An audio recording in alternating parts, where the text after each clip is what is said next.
I occasionally think how quickly our differences worldwide would vanish if we were facing an alien threat from outside this world. And yet, I ask you, is not an alien force already among us? They're all over the damn place. They're in our midst, and they are family. We're related to them because they were the ones that had a hand in establishing us as a hybrid race 100,000 years ago. And that hybridization is still underway, it's still happening, even as we sit here and speak. It hasn't stopped. It's underway. They have different agendas. Some of them are nice folks and some of them are not. As I said, they have different agendas, but they're all around. The one in the upper left-hand corner there is another self-luminous object that moves all over the place. That object is over 2,000 miles long. It is an artificially constructed object, over 2,000 miles long. It's about 500 miles in diameter. Can you imagine a technology and a society that can build an object 2,000 miles long for 500 miles in diameter?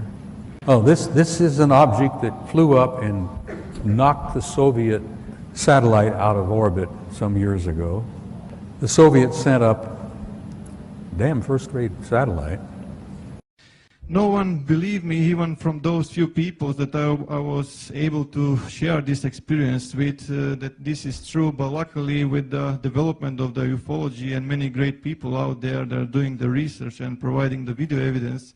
So as you can see, this is on infrared. That is why his black and white is from STS-63.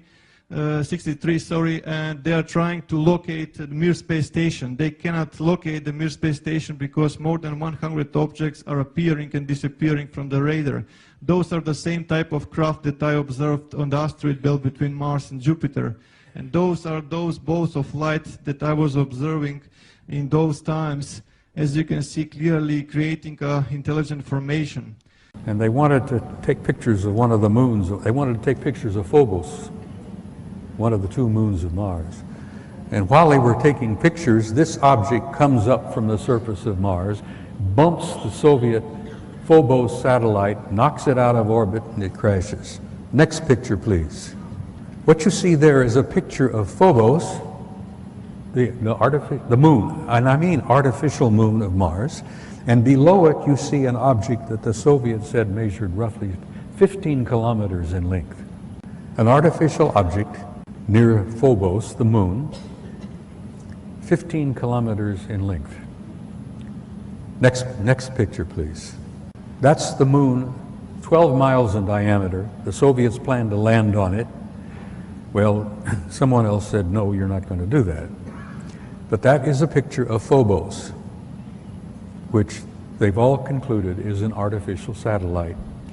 This photograph was taken by your own NASA Apollo 13 guys on their trip to the moon. It didn't work out too well. And many of you may have heard rumors about the story, but Apollo 13 had a small nuclear device aboard. And they had been told by the guys that ran NASA that they were going to land on the surface, going to place this small nuclear device. And then when they all left and came back aboard and came back, they were going to detonate it and study the reverberations of this nuclear device, study the seismology of the moon, because they've been convinced for some years that the moon is basically hollow. It appears to be somewhat of an artificial satellite. Well, they plan to detonate this nuclear device, and then the others said, no, you're not going to do that. Get back to that picture again, please. All right. The object you see there in the middle, over 2,000 miles long. It's an artificial, I assume metallic object, probably crammed with guys.